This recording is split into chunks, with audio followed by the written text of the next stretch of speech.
reached a point where I was in my early 20s and I just could not bear the toll that I can see that my mother was going through. Seeing her look at me through a glass reinforced with metal, seeing me shackled by my hands and feet to a metal stool, unkept, unshaved, hair messy, looking dirty, quite frankly, just looking pathetic in my eyes. And in my mind, it must have been tormenting and torturous for a mother to see her son, any mother, to see their son in that state, seeing her cry, and me just reflecting on the fact that I'm her oldest son and this is who she created, or at least in her mind, thinking that this is what I've led my son to be.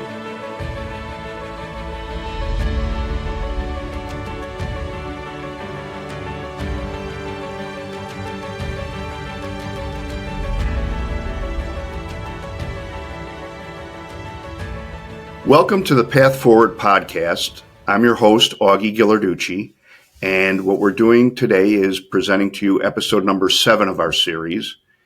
And my guest today is Justin Knapp, and the story behind this is that we did a webinar about advanced skills and trying to entice employers and what have you to hire people with backgrounds.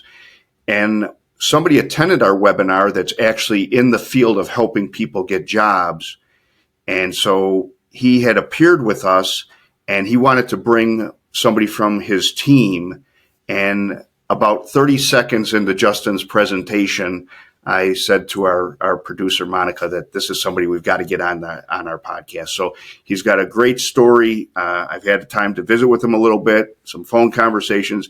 He's a really terrific young man. So Justin Knapp, welcome to the Path Forward podcast. Thank you so much. It's a pleasure to be here.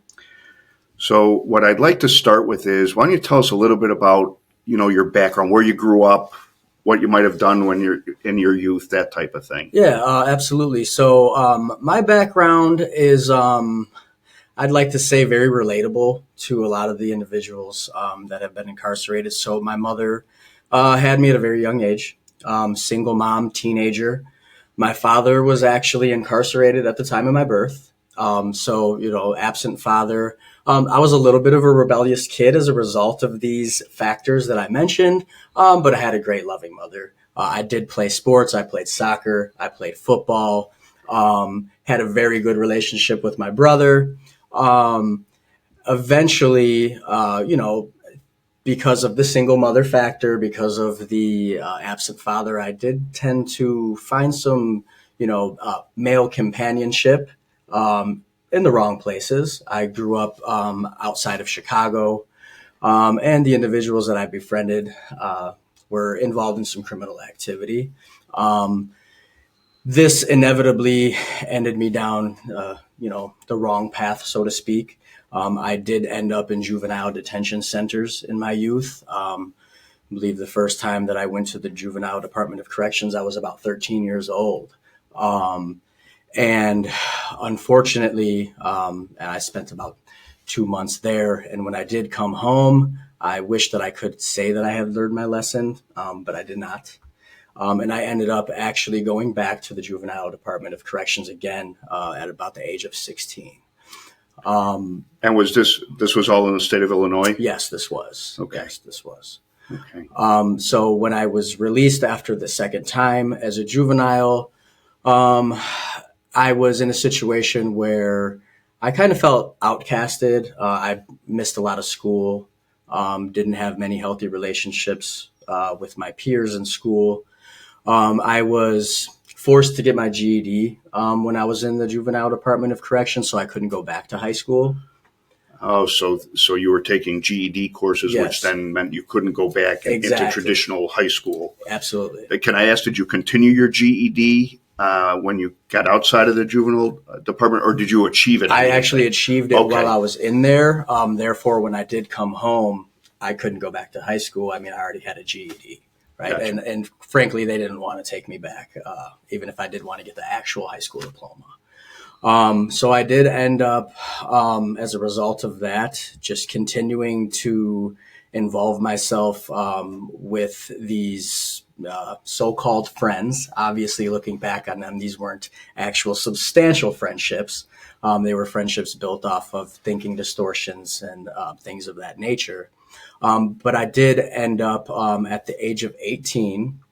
Again, unfortunately and regretfully, I was actually involved in a violent crime, and I was charged with attempted first-degree murder, convicted of that, Class X felony at the age of 18, and I was sentenced to 16 years in prison, which was a serious blow.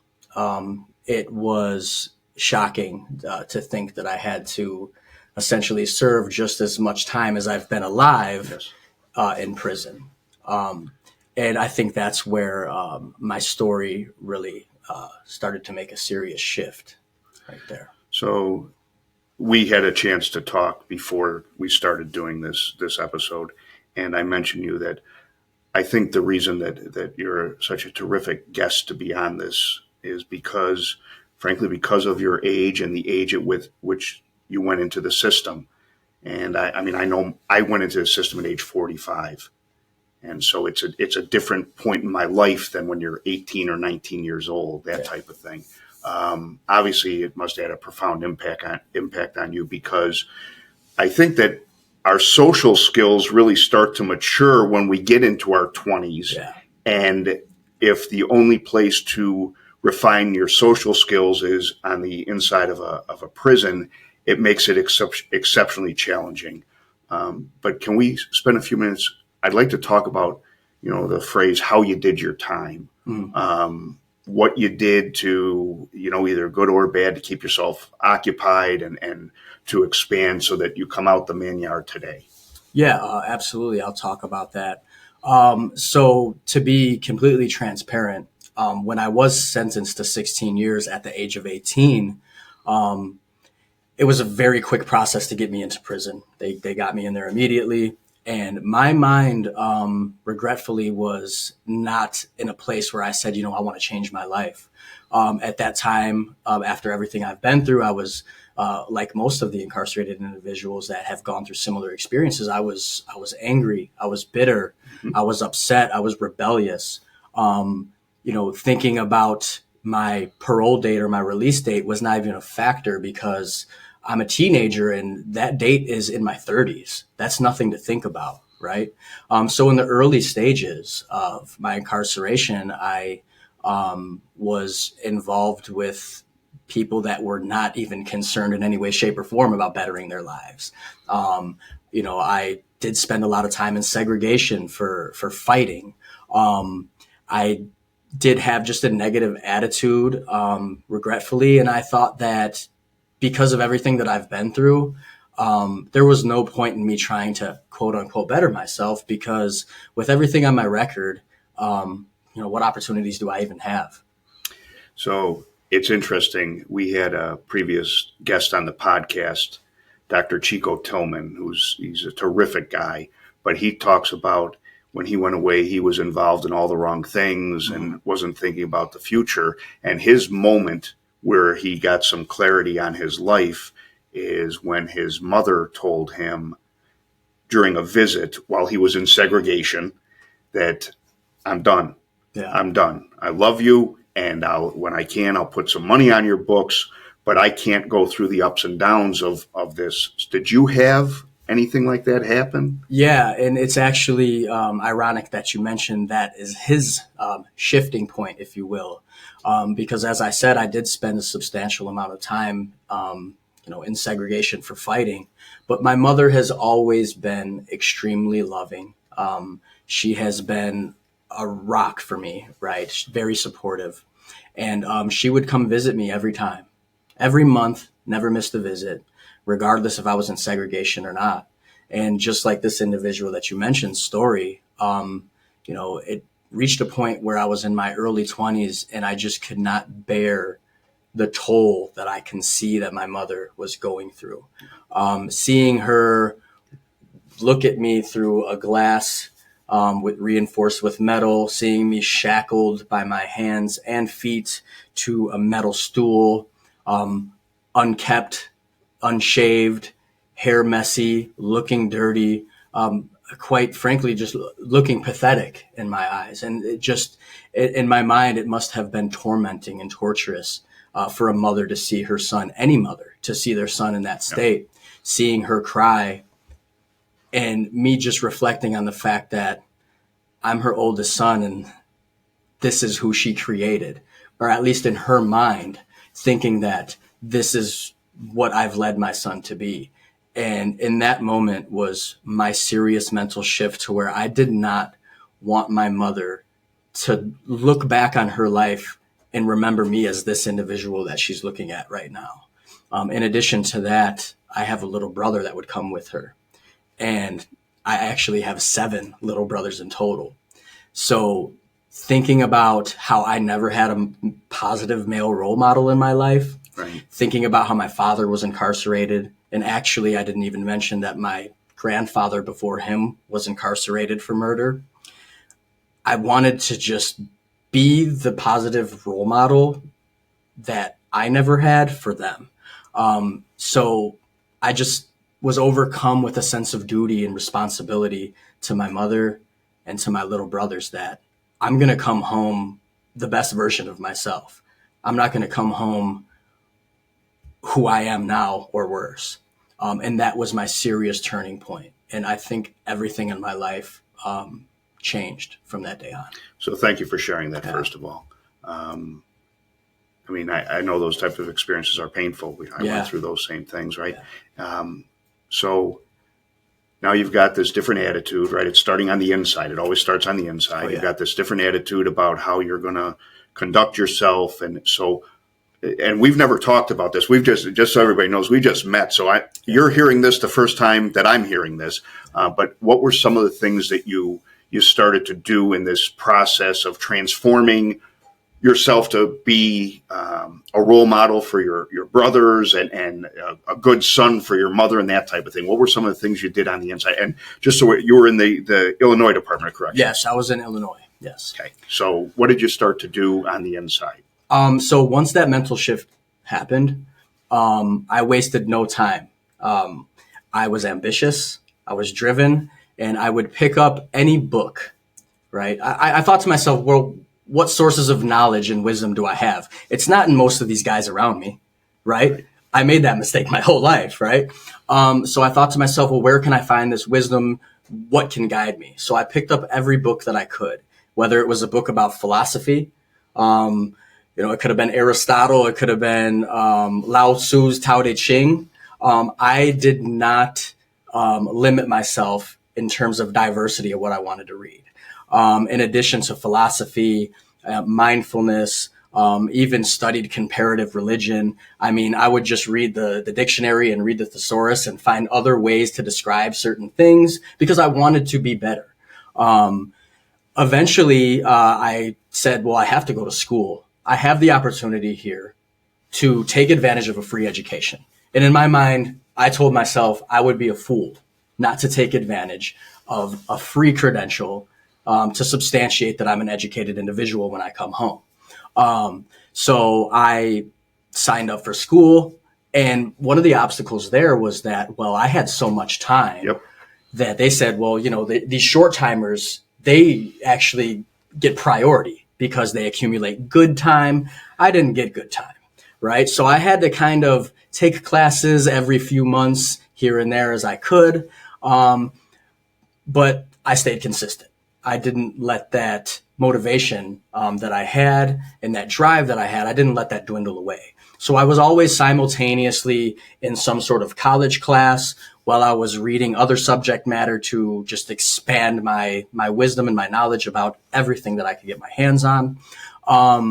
And I was also afforded eventually, I would say by the age of 29, give or take, the Department of Corrections was getting a little more forward thinking in terms of, taking advantage of cognitive behavioral therapy, re-entry related subject matter to prepare the individuals that are incarcerated for their transition home.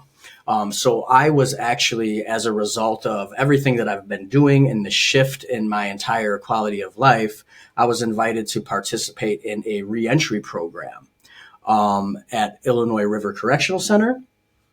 And during this program, I was able to participate and help facilitate things like cognitive behavioral therapy, conflict resolution, mindfulness, anger management, tutoring individuals that were in the GED program, tutoring individuals that needed help in their college classes. So I became someone that was able to be a positive example to the other incarcerated individuals. And this was really motivating and rewarding because, as I said, this is what I wanted to be for my little brothers, right? I wanted to be that positive role model. So that's terrific. I mean, it's really when you decided that you were going to make the shift, you jumped in, all the way up to your eyeballs. Full-fledged, absolutely. And so what's interesting about that is that even on the inside, you're paying it forward, right? You're helping people that with their GED or whatever it might be. Absolutely. And I think that because I was involved doing some tutoring as well, there's some internal satisfaction that comes with that. While it may have been helping the person that I was tutoring, it was helping me more because it was making me feel like I was doing something meaningful and that type of thing. I would say, and second opportunity, that's what we do is provide reentry programming. If we're not in your facility, we certainly want to be. But the way that I see it is that when we get committed into a program or that type of mode, that learning is contagious. Oh yeah. It's first internally. You take a class, you get a certificate, you feel good about yourself, you want to immediately take another one. But it also reflects on our cellmates or people that see us, that we're walking around with a book, we're involved in things, Yes. and hey, what's that about? Because everybody wants to know what's going on, right? Yeah. And so, where'd you sign up for that? How'd you get into that program? So I think that there's a lot of positive that comes with that. But I'll also say that it doesn't come knocking on our cell door and say, hey, we're inviting you to come with us. It's one of those things that we had to seek out. And this is about you, but I'll share a real quick story. I had to chase down the supervisor of education for probably 3 months. He'd always tell me to meet him someplace. He'd never be there. And then I'd find him the next day or 2 days later. And the thing continued. All I wanted to do was teach a course. Yeah. And finally, he allowed for that to happen. And then I spent the rest of my time teaching courses. So sometimes we got to make this stuff happen, right? They're not going to come and invite us to it. But when we as somebody on the inside are doing it and others see it, I think there's a real benefit that comes with that. Oh, absolutely. People definitely recognize the difference in the aura around you when you're in an environment such as prison, but you are participating in positive things. People notice that, like you said, even to the extent where the staff actually noticed some of the things that I was doing. And I would have never thought that I would be in a position where I ended up before I did end up getting released. But I was actually afforded with the opportunity to work for the facility, for the prison. Yeah. And what this opportunity was to work with the major, who was a title right under the warden, and work for the assistant warden as somewhat of an administrative assistant. And I would have never thought that this was even practical for a inmate to be an administrative assistant for a warden. But, I told myself that I wasn't going to say no to opportunities, even if I didn't know if that opportunity was going to result in something good.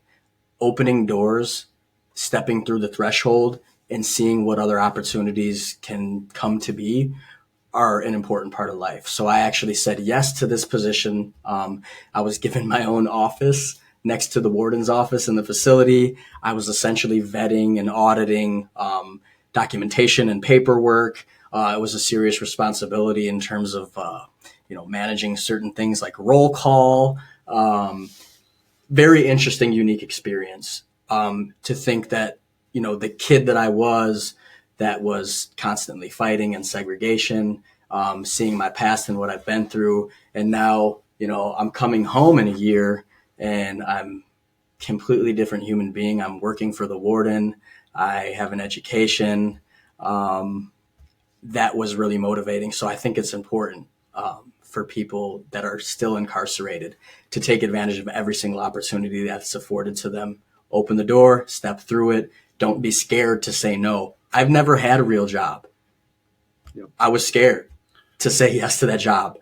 I had self-confidence, but I was apprehensive. Well, what if I don't do a good job? What if I fail? But we can't fear that. I mean, that's what courage is. It's seeing the fear and it's moving forward. You raise a really good point, and I would say that, based on my experience and what I've gone through, that it is important that we take advantage of things on the inside because they do translate to the outside. Yeah. I mean, I don't need to tell you, you've now moved away from that, but when a potential employer hears that you did what you just told us in a few minutes here, they're going to see something in you to say that this is somebody that I want to be a part of their story, their comeback story. And that's what I try to encourage. We're on the inside all the time, and that's what I try to encourage is that, if the person that owns a restaurant needs a cook and somebody's been excelling in the kitchen inside a prison serving 900 lunches every day, right, they're not going to care where you learned how to serve 900 lunches. What they're going to care about is that you're the most qualified person for the position, right? Absolutely. And so if we can just kind of leave that or state that as a source of encouragement to say there are some opportunities out there that, while you're on the inside that you might be able to take advantage of. So take us through the point now where you said you're in your 30s, so I know you're getting close to release. Yeah. So the release, and then what happened upon release, and how did that lead to the path that you're on right now? Yeah, absolutely. So I was inevitably released at the age of 32 after serving 14 of those 16 years. Went to my mother's house, paroled there, and was mentally prepared and driven to tap into my fullest potential. Right. In my mind, I was ready. Nothing can stop me. I am motivated. And boy, was I mistaken how difficult that transition period was going to be. Talk about culture shock. Mind you, I was 18 years old. I'm in my 30s now. The world is different. Technology is different. People are different. So there was a lot of external stimuli that were really affecting my ability to navigate the world, right? And I really empathize with the individuals that are coming home because, I mean, if you need to go get your state ID, I don't have an ID. Well, I need an Uber there, right? Well, when I try to set up this app, which is very foreign to me, it asks, well, we need a copy of your ID. Okay, so I need an ID to go get my ID. Yeah. So there are a lot of struggles that can seem like very simple things from the outside looking in, but it was a difficult experience just coming up with the fundamental requirements to substantiate my identity, to get my social security card, and to just move forward. That was an interesting experience in itself. Eventually, thanks to my mother, she referred me to what is called an American Job Center. And these are scattered throughout the United States. Every state, almost every county. And what this American Job Center does is it affords opportunities for the justice impacted, not limited to, but including the justice impacted. Opportunities for Pell funds to pay for occupational skills training, to get some sort of an industry recognized credential, whether it's a college degree, whether it's a vocational certificate, and prepare these individuals for employment. Because employment is such an essential piece of reducing this recidivism, right? So I told myself, honestly, I said, I don't know if I want to do this, but I trust my mother's judgment, and I believe in my philosophy of saying yes to opportunities to at least see what could be the outcome, right? So I did say yes to this opportunity. I went to the American Job Center in my local area, and I met with the staff there. They interviewed me, I believe, twice, right? They told me I was eligible for their services, and they explained to me what they do in terms of providing the funding for training, providing internships to gain some work experience, especially for those like myself that have never really had real jobs. So how do you apply for a job if you don't have a resume? So they will help you with these internships to put things on resumes, get you some skills, some experience, and prep you to apply for a real job. Well, after the staff at the American Job Center met me a few times, they contacted me and they said, hey, you know what? I know we explained to you that generally we'll, pay for your education, help you get a job, but there's something interesting about you. And we would really love for you to actually be an intern here at our facility, working specifically with our justice impacted individuals, whether those individuals are on parole, probation, what be it. But from a relatable experience, they said, it would be great for you to meet with these individuals and tell them about your experience, motivate them, and help them navigate through whatever obstacles they need to navigate through. And I said, you know what? Absolutely. Why not? I've always wanted to be a role model. I always wanted to take my negative experiences of my past and channel them into a positive direction. That's the crux of post-traumatic growth. Everything that I've been through, it wasn't for nothing. It was a catalyst that had led to something greater. So I wanted to take advantage of that opportunity. So I was an intern working for a government office, which was very interesting. And I noticed that I loved this. I loved making a positive impact on individuals that have been incarcerated because I empathize with them and I know the experience. Now, this internship was contractually obligated to end at a certain amount of hours. Once those hours ended, I wondered, what am I going to do, right? And I believe that I only had maybe a handful. I'm talking maybe a week of work left. And I just so happened to notice that one of the individuals that worked at this facility was actually going to leave. This individual put their 2 weeks in. And I said, man, should I apply for that job? And I did have some intrusive thoughts, like most of us do that have been incarcerated. This government office isn't going to hire me. I have a Class X attempted murder on my background. No matter how good I just did in this internship, what government entity is going to hire me? I thought about it. And I said, what's the worst they can do? The worst they could do is say no. Right. Yep. So I ended up actually drafting up a nice resume using only the skills and experiences that I accumulated in this work experience, this paid internship, put them on a resume, and I submitted an application. I was shocked and just amazed that the director of this workforce development department came to speak to me personally. And he said, hey, I noticed you put in an application. You really want this job? And I said, absolutely. This title was for a career planner. And what the career planners do is they help the individuals in the program do exactly what I said. They help them get training. They help them get credentials, and they help them to get a job. Right. Well, I was actually afforded the opportunity. The director said, well, I'll give you an interview. I can't promise you anything, but I'll give you an interview. I said, okay. They set up a date for me to interview. I go in there, dressed to impress, right? You have to look the part, right? If you want to be something, you have to embody that. So I dressed up, put my best on. I went in there to interview, and I see individuals that are very professional, much older than me, probably more experienced than me, definitely have better credentials in terms of, I have an associate's degree at this time. I don't have a bachelor's. I don't have a master's. So I said, you know what? I'm just going to be my authentic self. So I interviewed after these other individuals. And it was the next day that I was called into the director's office, and he said, you know what? The other individuals that I interviewed for this position, some of them had masters, some of them had bachelor's degrees. But there's something about the way that you present yourself. There's something about your authenticity. There's something about your passion for this line of work, especially dealing with the justice impacted. And he said, I think that you are a walking emulation of what we wish that most of these justice impacted individuals can be. He said, so, the government HR advised me not to hire you because you are what they consider a risk because of your felony.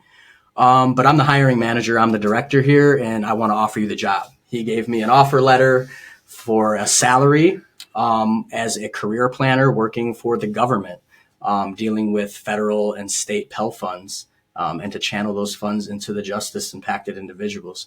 And needless to say, I said yes. And that's where I am today. So I have been for almost 2 years now working as a career planner, case manager, specifically working with individuals that are on parole or that have been released from parole, working with individuals that are on probation. And my sole responsibility is to get them to identify their skills, their strengths, their aptitude, and channel whatever we can into providing them with the service that they need to get them into their target occupation, into their career goal. So that's what I do today. It's an honor to have been afforded the opportunity to take my life's hardships and be able to use those as a mechanism to help other people that have been where I've been. So those of you watching, that right there is why I thought this is somebody that we want to talk to. He walked into a American Job Center to have them help him get a job, and then up hiring him into a career that he he is absolutely passionate about. So a lot of lessons can be taken from that. And on the inside, I hope that this brings some inspiration to say that we can do things on the inside to prepare us. And maybe in the moment we're doing them, maybe in the moment that you're reading the thesaurus or that you're reading a book that it was the only one you could get your hands on, maybe it doesn't seem like it fits into the big picture, but somehow, some way it does.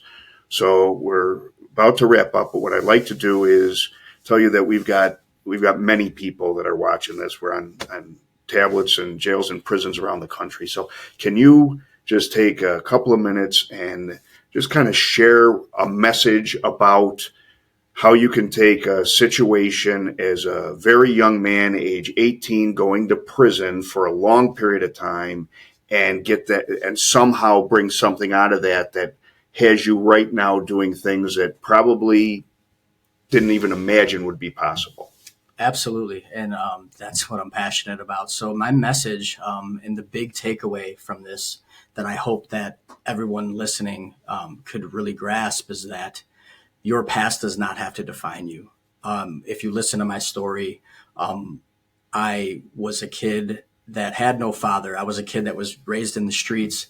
I was a kid that was in and out of the justice system from a young age. I was, in my mind, dealt a hard break at life. And it seemed like I would never be capable at one point in time. It seemed like I would never be capable of doing anything other than what I was limited to do.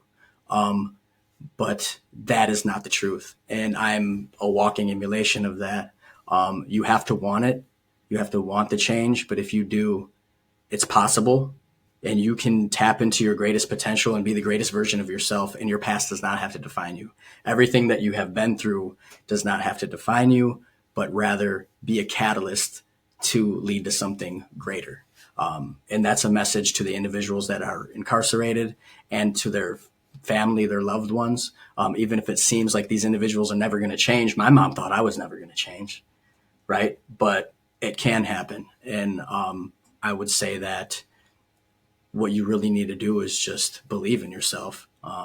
It starts in the mind, and everything takes place from there. So I want to thank you. Absolutely. This has been my pleasure to sit with you and have you talk about your story and where you're at today.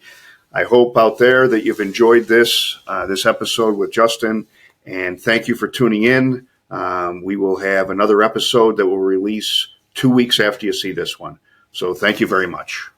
I hope you've enjoyed this episode, and please tune in next time for episode 8 featuring Johannes LaCour. He's got a terrific story. He's doing some wonderful things with gym shoes, of all things. And this is the first guest that I've had that I actually was incarcerated with. And by the way, if you have not seen the 7 prior episodes of the Path Forward podcast, I encourage you to do so.